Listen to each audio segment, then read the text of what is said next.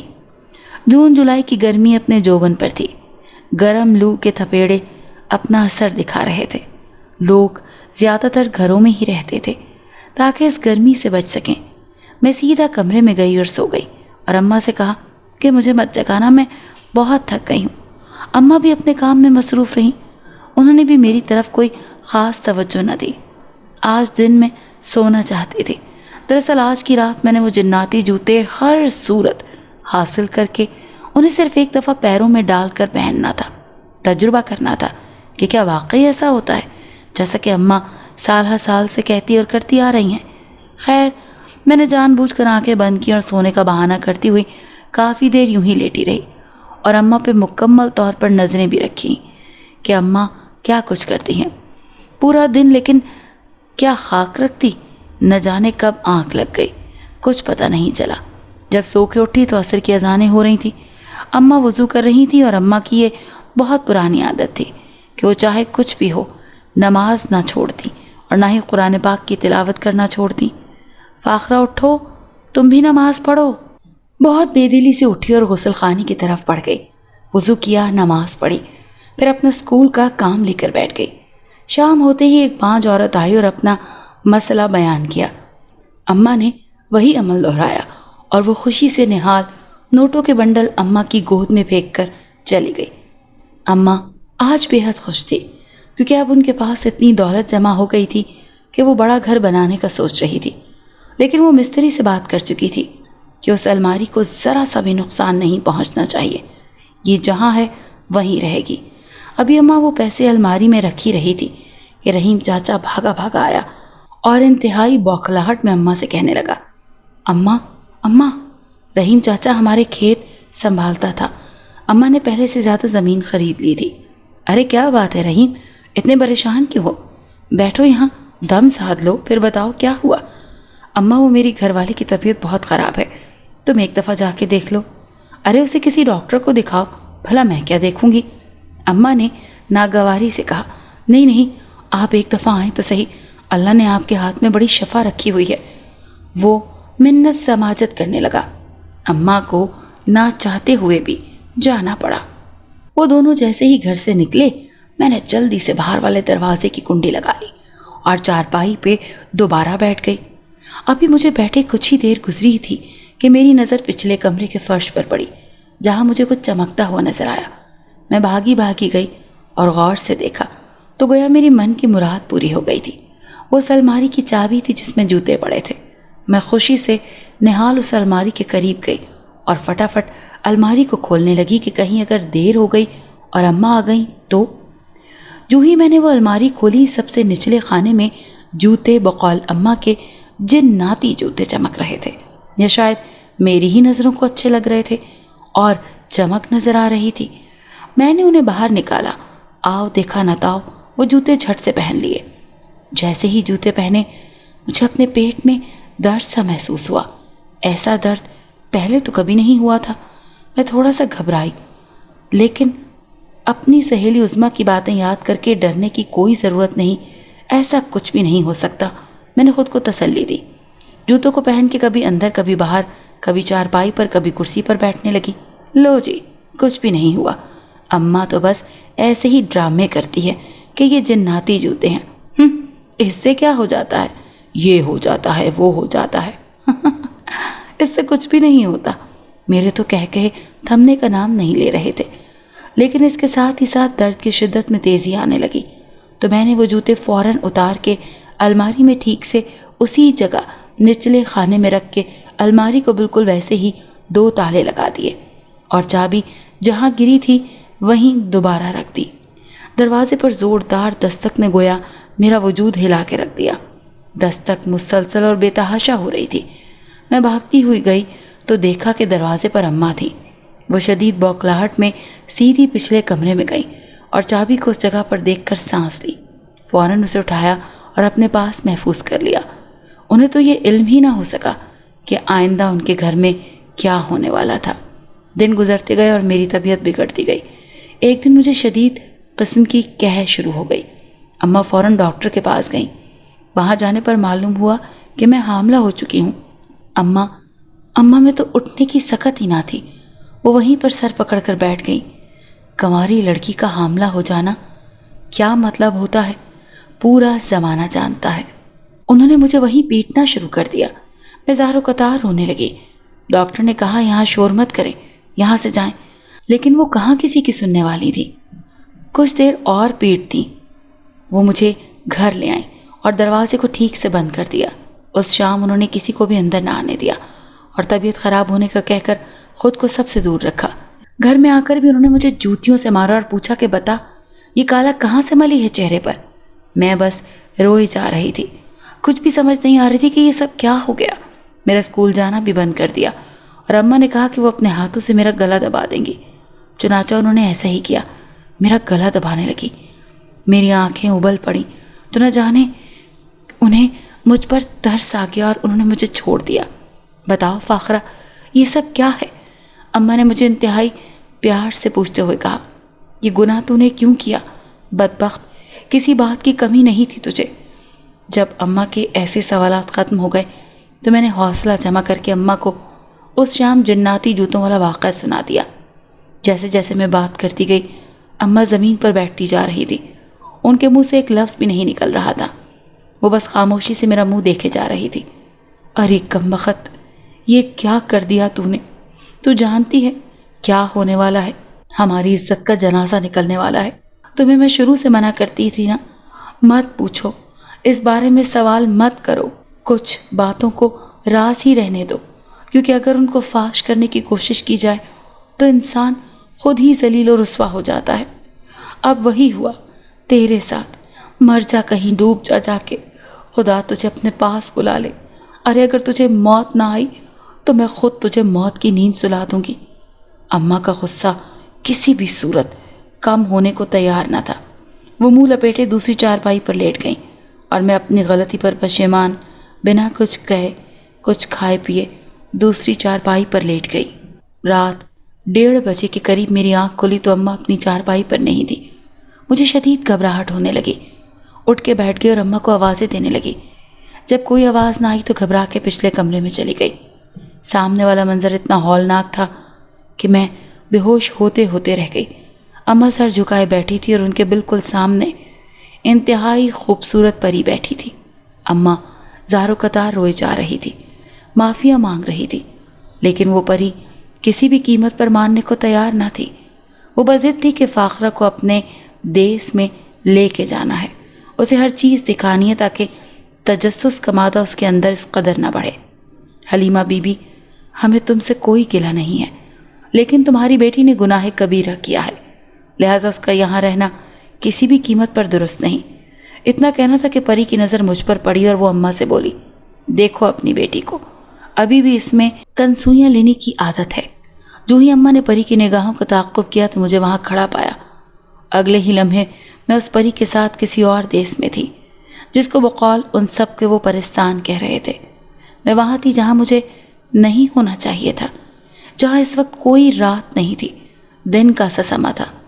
دن بھی اتنا اجلا، شفاف، چمکدار، پھولوں کی مہک سے مہکتا، انواع اقسام کے پھلوں سے لدے باغات سے بھرا پڑا، اور ہر طرف بکھری پریاں جو اس قدر دلکش تھیں کہ میری آنکھیں کچھ دیر کے لیے کچھ اور دیکھنے سے قاصر رہیں۔ اس پری نے مجھے ایک درخت کے ساتھ باندھ دیا اور بنا کوئی بات کیے وہاں سے چلی گئی، اور باقی اپنی دوست پریوں کے ساتھ کھیلنے لگی۔ میں یہ سب دیکھ کر حیران تھی، سب کچھ اس قدر حسین تھا جیسا کتابوں میں لکھا ہوتا ہے، لیکن اس کے باوجود بھی مجھے اماں بہت شدت سے یاد آ رہی تھی۔ دل کرتا تھا جیسے کہ اڑ کے یہاں آ گئی ہوں، وہاں واپس اپنی دنیا میں چلی جاؤں۔ مجھے وہاں اس درخت کے ساتھ بندھے ہوئے کافی دیر گزر گئی تو بھوک نے ستایا، لیکن مجھے نہ تو کچھ کھانے کو دیا گیا، نہ ہی میری اتنی جرت تھی کہ کچھ کھانے پینے کو مانگ سکوں۔ شام کے وقت پریوں کا دربار سجا، جہاں وہاں کی سب سے خوبصورت پری تخت پر براجمان تھی، جبکہ باقی پریاں بھی وہیں بیٹھی ہوئی تھیں اور کچھ سر جھکائے کھڑی تھیں۔ کچھ دیر کے بعد وہی پری جو مجھے اپنے ساتھ لائی تھی وہ آئی اور ملکہ پرستان کے ساتھ اس کے تخت پر جلوہ افروز ہو گئی، یعنی یہ بھی بہت اعلیٰ پائے کی پری تھی۔ سب سے پہلے وہ آپس میں چہمگوئیاں کرنے لگیں، پھر معاملہ پیش ہوا، اور پیش بھی اس انداز میں کیا گیا جیسا کہ یہی آج کا سب سے اہم مسئلہ ہے۔ فاخرہ، تم نے اپنی ماں کی حکم عدولی کیوں کی؟ ملکہ پرستان نے مجھ سے پوچھا۔ جلدی جواب دو، ورنہ تمہیں اس پرستان کے سب سے خوفناک جن جس سے سب بے تحاشا ڈرتے ہیں اس کے حوالے کر دیا جائے گا، پھر تم اپنے انجام کی خود ذمہ دار ہوگی۔ انجام سے خوفزدہ ہوتے ہوئے میری ہچکی بن گئی، کچھ سمجھ نہیں آ رہا تھا کہ کیا کروں۔ ابھی میں اسی سوچ میں تھی کہ ایک لال آندھی چلی، 3 سے 4 درخت زمین سے اکھڑ کر فضا میں معلق ہو گئے اور پھر اسی طرح واپس زمین پر آ گئے۔ آگ کا ایک طوفان آیا اور ہر طرف دھواں پھیل گیا۔ میں بری طرح کھانسنے لگی۔ جب دھواں تھم چکا تو ایک جن جو واقعی میں اس قدر خوفناک تھا، نہ پہلے کبھی سنا نہ پڑھا، ایک ہی آنکھ تھی، وہ بھی گردن پر، ہونٹ تھے اور عجیب طرح کی اس کے 2 کان تھے، قد اتنا لمبا کہ آسمان کو چھوتا ہو۔ پورا جسم لال تھا جیسا خون ہو۔ خوف کے مارے میں آنکھیں بند کر چکی تھی۔ وہ جن جیسے ہی آیا سب کچھ تہس نہس ہو گیا۔ پھر میں نے اپنے دماغ پر زور ڈالا تو مجھے یاد آیا کہ یہ تو وہی جن ہے جس کا سایہ میں 2 دفعہ اپنے اوپر محسوس کر چکی تھی۔ میں سمجھ چکی تھی کہ میں بہت بری طرح پھنس گئی ہوں۔ فرار کی بھی اب کوئی راہ نہیں تھی۔ کوئی یہاں ایسا نہیں تھا جس پہ میں بھروسہ کر کے کچھ کہہ سکوں، یا پھر کوئی بھی ایسا نہیں تھا جو مجھے پہ بھروسہ کر سکے۔ یا خدا، میں کیا کروں؟ میں کدھر جاؤں؟ یہ میں نے کیا کر دیا؟ کیا کر دیا میں نے خود کے ساتھ میرے مالک؟ مجھے معاف کر دے۔ لیکن ابھی میری سزائیں باقی تھیں، نہ جانے کتنی اور کب تک، یہ مجھے علم نہیں۔ جو ہی میں نے کچھ کہنے کو لب کھولے، صرف لب کھل ہی نہ سکے۔ اوہ، تو جو ہی میں نے آنکھیں بند کرنے کی کوشش کی یہ بند ہی نہ ہو، جو ہی بازو ہلانے کی کوشش کی وہ بھی ناکام۔ اف اللہ، میں کس قدر بے بس ہو گئی ہوں، معاف کر دیں اللہ جی۔ پھر میں نے آنکھیں کھولنے کی کوشش کی۔ یہ کیا؟ جیسے ہی میں نے اپنی آنکھیں کھولنے کی کوشش کی میں اس میں ناکام ہو گئی۔ بہت بری طرح رونے لگی۔ میرے رونے پر وہ جن برے طریقے سے کہکے لگانے لگا۔ وہ میری حالت سے محسوس ہو رہا تھا۔ ملکہ پرستان، اس نافرمان، ہٹ درم اور بیوقوف لڑکی کو میرے حوالے کر دیں، میں اس کا خود اچھے سے علاج کروں گا۔ وہ جن ملکہ پرستان سے مخاطب تھا۔ جیسے ہی میں نے یہ سنا مجھے رونا بھول گیا۔ میں بس منتیں کرنے لگی کہ مجھے میری ماں کے پاس جانا ہے، لیکن وہاں یہ کسی پہ بھی میری کوئی فریاد کا کچھ اثر ہی نہیں ہو رہا تھا۔ مجھے لگا شاید یہ میری بولی نہیں سمجھتے، لیکن وہ جن فوراً بولا، ہم ہر بولی سمجھتے ہیں۔ ابھی کچھ ہی دیر گزری تو میں خوشی کے مارے چلانے لگی، کیونکہ میری اماں بالکل میرے پاس بیٹھی تھی۔ میں اماں اماں چلانے لگی۔ جو ہی میں اماں کے پاس سرک کر جانے لگی تو وہاں اماں کی جگہ وہی خوفناک جن تھا۔ میں انتہائی خوفزدہ ہو گئی اور مزید سمٹ کر بیٹھ گئی۔ ہاں، تم اسے اپنے ساتھ لے جاؤ۔ کزور جن، ملکہ پرستان نے شان بے نیازی سے اس جن کا نام لیتے ہوئے کہا، اور ہاں، اسے ایسی سزائیں دو کہ اسے سمجھ آ جائے کہ آئندہ ایسا نہیں کرنا، آئندہ کے لیے اسے زندہ ہی نہیں چھوڑنا، بس بات ختم۔ یہ بات کو سمجھتی ہی نہیں، اسے علم ہی نہیں کہ اس کی ماں نے اس کو اکیلے کتنی مشکلات جھیل کر پالا پوسا، اسے ہر چیز مہیا کی، لیکن اس نے کیا کیا؟ ہمارا ہی مذاق اڑاتی رہی۔ کیوں ایسا کیا نا تم نے؟ ہاں بولو، گرجتی اور کڑکدار آواز میں اس کے آسان ہی خطا کر دیے، اور وہ شدید حیران تھی کہ یہاں کی ملکہ بھی اس کی اماں کو جانتی ہے، اور وہ اماں کا نام کتنے پیار سے لے رہی ہے۔ اس کا مرنا ہی بہتر ہے۔ ذکور جن نے 2 ٹوک بات کی۔ وہ ہوش کی دنیا میں آ گئی جب اس کی موت کا پروانہ سنایا جا رہا تھا۔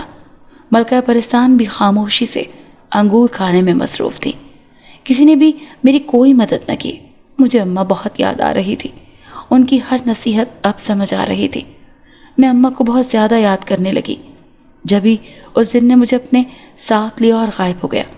جس جگہ پر ہم گئے وہ ایک شیش محل تھا، جس کے دروازے پہ 10 ٹانگوں اور 20 بازوں والے بے شمار جانور تھے۔ جو ہی انہوں نے ایک خاکی مخلوق کو دیکھا، اپنے بڑے بڑے سے منہ کھول کر مجھے کھانے کو لپکے۔ میں جس طرف کو رستہ ملتا بھاگتی جاتی، اور جب بھاگ بھاگ کر تھک جاتی تو گر جاتی۔ میرے گرنے پر وہ خونخوار کہکہے گونجتے، جن کی باز گشت سے سوئے ہوئے جن بھی جاگ جاتے۔ میں تو اب اس صورتحال میں تھی کہ نہ جی سکتی تھی اور نہ ہی مر سکتی تھی۔ ابھی یہ مصیبت دور ہی ہوئی کہ مجھ پہ شہد کی مکھیوں جیسی مخلوق نے حملہ کر دیا۔ کچھ نے مجھے کاٹ بھی لیا۔ وہ جہاں جہاں کاٹتی وہیں سے خون رسنے لگتا۔ میرا پورا انگ درد سے کرا رہا تھا۔ مجھے ایسے میں اپنی دوست عثمیٰ یاد آئی، جو دوست سے زیادہ دشمن ثابت ہوئی، جس کے کہنے پر میں نے یہ سب کیا تھا۔ بے ساختہ آنکھوں سے آنسو نکل گئے۔ ذکور جن کوئی انسانی گوشت کھانے میں مگن تھا۔ میں نظر جب وہاں پر پڑی، اپنے انگ میں درد کی ٹیسیں اٹھنے لگیں کہ اگلی باری اب میری ہی ہے۔ وہ بڑے مزے سے بے فکری کے انداز میں گوشت کھانے میں مصروف تھا۔ کبھی کبھی مجھ پر نظر ڈالتا اور بلند و بانگ قہقہہ لگاتا، جیسا کہ نظروں میں کہہ رہا ہو، تیار رہو، اب تمہاری باری ہے۔ وہ دروازے پر بیٹھی مخلوق، جس کے بے شمار ہاتھ پیر تھے، ان میں سے ایک اٹھا اور مجھے ہوا میں اچھالنے لگا۔ کبھی ایک ہاتھ پر اٹھاتا، کبھی دوسرے پر، کبھی ایک پاؤں سے دوسرے پاؤں تک لے جاتا، فٹ بال کی مانند۔ میری ہڈیوں میں شدید تکلیف ہو رہی تھی۔ میں نے اللہ سے رو رو کر معافی مانگی کہ آئندہ ایسا کبھی بھی کچھ نہیں کروں گی، لیکن شاید میری دعاؤں کی قبولیت کا وقت گزر چکا تھا۔ میں اماں کے بارے میں سوچ رہی تھی، نہ جانے کس حال میں ہوگی۔ میں انہیں سوچوں میں گم تھی جب ذکور جن نے میرے پاس آیا اور اپنا ہولناک چہرہ میرے قریب کیا۔ مجھے لگا بس میرا آخری وقت چل رہا ہے۔ اس نے اپنی چھوٹی انگلی سے مجھے ہوا میں اچھالا اور ایک درخت کی شاخ کے ساتھ لٹکا دیا۔ میں بری طرح چیخ رہی تھی، چلا رہی تھی، رو رہی تھی، اور آج پہلی دفعہ مجھے اپنے ابا بڑی شدت سے یاد آئے، کیونکہ جب سے میں نے ہوش سنبھالا تھا مجھے یاد نہیں پڑتا کہ کبھی اماں نے کسی بھی چیز کی کمی آنے دی ہو، لیکن آج میں شدت سے ابا کو یاد کر رہی تھی۔ جب درخت سے لٹکے ہوئے کافی دیر بیت گئی تو میرے دوسرے درخت کی پچھلی سمت کھڑے اونچے پہاڑ پر نظر پڑی۔ حیران اور پریشان سی رہ گئی۔ وہاں عظمیٰ لٹک رہی تھی۔ اس کے دونوں پاؤں اوپر اور سر نیچے کی جانب تھا۔ وہ مجھ سے زیادہ چیخ رہی تھی، رو رہی تھی، فریاد کر رہی تھی، لیکن اس مخلوق پر کوئی اثر ہی نہیں ہو رہا تھا۔ جن اور باقی تمام جنات ہنس ہنس کر برا حال تھا۔ وہ ہنس ہنس کے لوٹ پوٹ ہو رہے تھے۔ ذکورے کے ایک اشارے پر عظمیٰ بھی میرے سامنے والے درخت کی شاخ پر آ کے لٹک گئی۔ اس کی آنکھیں رو رو کر سوج گئی تھیں۔ ذکورے کی ہنسی ہی قابو میں نہیں آ رہی تھی۔ وہ ہنستا جاتا اور کہتا جاتا، ایسے نافرمان لوگوں کا بھلا کیا کام، خاکی اور ناری دونوں دنیاؤں میں ایسے لوگوں کو کڑی سے کڑی سزا ملنی چاہیے۔ سامنے عظمیٰ جب الٹی لٹکی ہوئی بری طرح تھک گئی تو ذکورے کے اشارے پر اس کا ایک بازو اور ایک پاؤں فضا میں معلق ہو گیا۔ یہ صورتحال تو اور بھی خطرناک تھی۔ اب تو وہ کسی بھی صورت کچھ بھی کرنے کی سکت نہیں رکھ سکتی تھی۔ اس نے بھی ذکورے کی منتیں کرنا شروع کر دیں، خدا کے لیے مجھے یہاں سے خلاصی دے دو، میں وعدہ کرتی ہوں آئندہ کوئی ایسی حرکت نہیں کروں گی۔ لیکن ذکورے کو اس پر بالکل بھی یقین نہیں تھا۔ پھر ذکورے نے اچانک کچھ سوچا اور عظمیٰ کی بات پر یقین کرتے ہوئے اسے ایک دن کے لیے اس کی دنیا میں واپس بھیجنے کا فیصلہ کیا۔ جیسے ہی وہ واپس دنیا میں آئی اس نے وہی حرکتیں شروع کر دیں اور وہ تمام نصیحتیں بھول گئی۔ رات سے کچھ دیر پہلے وہ ہمارے گھر گئی اور وہاں سے جوتے چرانے کی ہر ممکن کوشش کی تاکہ ان جوتوں سے اپنا کاروبار چمکا سکے، اور پھر وہ تمام بانجھ خواتین اس کی اماں کے پاس آیا کریں گی۔ اس طرح وہ لوگ بھی دنوں میں امیر ہو جائیں گے۔ اماں حلیمہ نے بہت کمائی کر لی۔ ابھی اس نے گھر میں قدم رکھا ہی تھا کہ ذکور جن نے دوبارہ اسے درخت سے لٹکا دیا اور پھر فاخرہ کو سب بتانے کے بعد اسے ایک بوتل میں قید کر دیا، جہاں وہ چلاتی رہی، معافیاں مانگتی رہی، لیکن اب کی بار اس کی ایک نہ سنی گئی۔ فاخرہ نے دل سے معافی مانگی، توبہ کی اور رو رو کے فریاد کی کہ صرف ایک دفعہ اسے معاف کر کے اس کی دنیا میں اس کی ماں کے پاس بھیج دے، وہ آئندہ ایسا کبھی کچھ نہیں کرے گی۔ ذکورے اور نیک پری کو اس پر ترس آیا اور وہ اسے واپس اس کی ماں کے پاس چھوڑ کر اسی دنیا میں آ گئی، جہاں وہ اسے اس کمرے میں لے گئے جہاں وہ الماری تھی۔ ماں جائے نماز پر بیٹھی دعا مانگ رہی تھی۔ ماں نے بتانا شروع کیا، آج سے 40 سال پہلے جب میں بیاہ کر اس گھر میں آئی تھی تو یہی 2 کمرے تھے، جس میں ایک میرا اور دوسرا کمرہ تمہاری دادی کا کمرہ تھا۔ مجھے جو کمرہ ملا وہ یہ الماری والا تھا۔ ابھی شادی کو محض ایک ہی دن گزرا تھا کہ میں نے اس الماری میں سایہ دیکھا۔ میں بہت گھبرائی اور اس بات کا ذکر کرنے کے لیے شام کا انتظار کرنے لگی کہ تمہارے ابا آتے ہیں تو انہیں سب کچھ بتاؤں گی۔ لیکن شام ہوئی تو میں انتظار کرتی رہی، لیکن گاؤں میں ایک فوتگی ہو گئی۔ سب گھر والے وہاں چلے گئے۔ میں کیونکہ نئی نویلی دلہن تھی اسی لیے میں گھر میں رہی۔ جیسے ہی رات ہوئی میں باہر صحن سے اٹھ کر اپنے کمرے میں واپس آنے لگی تو ایک خوبصورت پری اس کمرے میں داخل ہو رہی تھی۔ پہلے پہل تو میں بہت گھبرائی، لیکن پھر ہمت کر کے اسی کمرے میں داخل ہو رہی۔ باہر صحن میں کھڑی ہو کے جب میں نے کمرے کی ایک طرف سے جھانکا کہ کیا ہو رہا ہے، ایک تو میں گھر میں اکیلی تھی، دوسرا نئی نئی شادی ہوئی، کچھ جانتی بھی نہیں تھی۔ میں سوچ میں پڑ گئی کہ کیا کروں۔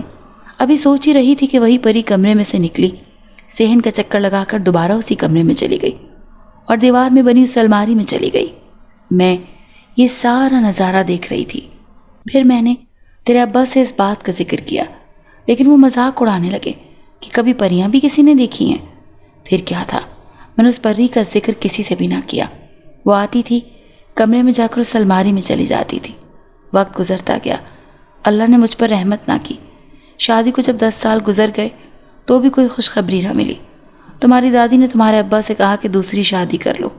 وہ نہیں مانتے تھے، لیکن آخر کب تک انکار کرتے۔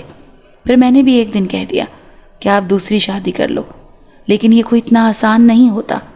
سوتن کو برداشت کرنا۔ گھر میں شادی کی تیاریاں شروع ہونے لگیں۔ میں راتوں کو چھت پر جا جا کے رونے لگی۔ ایک دن روتے روتے تھک گئی اور وہیں چھت پر ایک طرف ہو کے بیٹھ گئی۔ جب کافی دیر ہو گئی بیٹھے بیٹھے تو وہی پری میرے پاس آئی اور کہنے لگی، بالکل پریشان نہ ہو، یہ لو جناتی جوتے، انہیں پہن لو، تم امید سے ہو جاؤ گی۔ پہلے تو میں بھی تیری طرح مذاق ہی سمجھا، لیکن جیسے ہی میں نے وہ جوتے پہنے مجھے خود میں تر و تازگی سی محسوس ہوئی۔ ڈاکٹر کے پاس گئی تو اس نے کہا کہ آپ امید سے ہیں۔ گھر آ کے تیرے ابا کو بتایا، وہ خوشی سے پھولے نہیں سما رہے تھے۔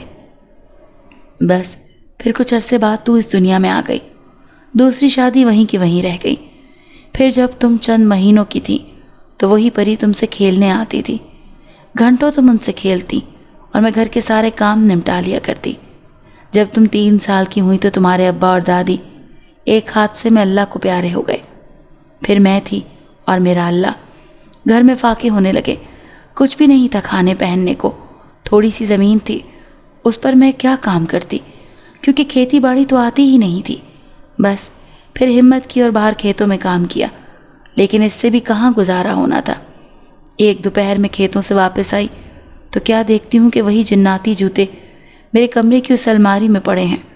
میں نے انہیں ہاتھ تک نہ لگایا۔ شام کو ایک عورت میرے پاس آئی اور کہنے لگی، مجھے بھی وہاں سے دوائی لا دو جہاں سے تم نے کھائی تھی، تاکہ مجھ پر بھی اللہ پاک کا کرم ہو جائے۔ میں اسی سوچ بچار میں تھی کہ رات ہوتے ہی وہ پری آئی۔ اس نے بتایا کہ کوئی عام جوتے نہیں، جناتی جوتے ہیں، بس کسی بھی بانجھ عورت کو پہناؤ گی تو وہ فوراً حاملہ ہو جائے گی۔ اس دن سے لے کر آج تک یہی میرا وسیلہ روزگار بن گیا۔ اماں، لیکن انہوں نے تم پر اتنی مہربانی کیوں کی؟ میں نے ایک سوال کر ہی دیا۔ جانتی ہو، وہ پری میرے بارے میں کہتی تھی کہ میں نے اسے بالکل بھی تنگ نہیں کیا۔ اس الماری میں اس کے نچلے خانے کو ہمیشہ بند ہی رکھا، اپنی ضرورت کی کوئی بھی چیز اس میں نہیں رکھی، کیونکہ وہی اس پری کا ٹھکانہ تھا، لہٰذا اسے بے ٹھکانہ نہیں کیا۔ اسی لیے اسے میری یہ بات بہت اچھی لگی۔ لیکن اماں، میرے ساتھ ایسا کیوں ہوا؟ فاخرہ نے روحانسی ہو کے پوچھا۔ کیونکہ تمہاری شک کرنے والی عادت اور مذاق سمجھنے پر پری ناراض ہو گئی اور پھر تمہیں کڑی سزا ملی۔ اماں، میں آئندہ ایسا کبھی نہیں سوچوں گی، فاخرہ نے وعدہ کیا۔ اب جتنی بھی آمدنی ہوتی ہے میں اس کا ایک حصہ غریبوں میں بانٹ دیتی ہوں، تبھی تو ہمارے رزق میں آج تک کبھی کمی نہیں ہوئی۔ میری بچی، والدین یا بڑے کبھی بھی برا نہیں چاہتے، بس چھوٹوں کو ان پر بھروسہ کرنا چاہیے۔ ماں بیٹی ایک دوسرے سے ایک دفعہ پھر ملی۔ فاخرہ نے ماں سے بھی دل سے معافی مانگی اور کہا کہ آئندہ وہ ایسا کبھی نہیں کرے گی۔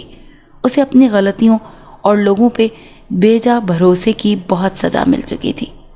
ابھی وہ یہی باتیں کر رہی تھی کہ نیک پری اور ذکورہ جن دوبارہ وہاں آ گئے۔ حلیمہ نے فاخرہ سے کہا، ذکوری اور نیک پری سے معافی مانگو اور وعدہ کیا یہ نادان آئندہ ایسا کبھی بھی کچھ بھی نہیں کرے گی۔